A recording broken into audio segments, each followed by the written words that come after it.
Late. Jane Davis is head teacher at Lanchester EP Primary School in County Durham. Joins us now. Hello, Jane.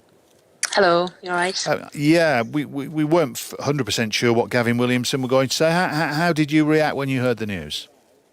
It was the news I was hoping for, to be honest. I think it was probably the news that all teachers, head teachers and parents were hoping for, because we've come to the end of the road with this. We feel that we just couldn't go on with bubbles going down so regularly in children, so many children having to self-isolate for so often, so regularly. It's just, we can't go on.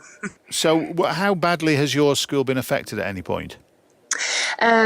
Well, the week before last, we had to close. We had nearly half of our school, we're a large primary school, nearly half of the children were self-isolating, along with a large number of staff as well. And it's just awful when you send a bubble home, and the children are just so upset because, it's their worst possible nightmare, going home again, not seeing their friends for another 10 days.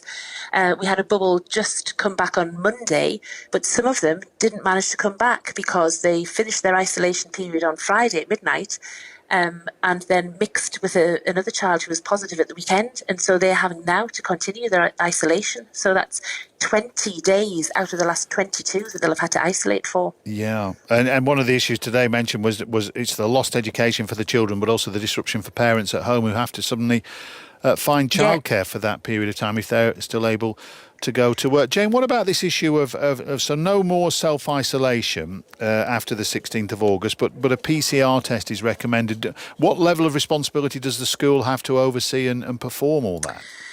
Well, that's what we'll be waiting for. I would guess there'll be more information out to schools at some point. We don't know. I mean, I've just heard what's been announced this afternoon, so I don't know what is going to be expected of primary schools. But would you be capable of supervising tests on a regular basis like that? I don't think there's many primary schools that would have the staff or the capacity to be able to do that. Obviously, we're much smaller schools than secondary schools, dealing with much younger children. Anyone with a young child trying to do a lateral flow test or a PCR test on a young child, it's quite intrusive and they find it quite upsetting. So I don't think primary schools would have the capacity to do that. So then we would be relying on parents. What I'm hoping for is that in time there'll be some kind of test developed, saliva test, something along those lines that's much simpler to perform on children.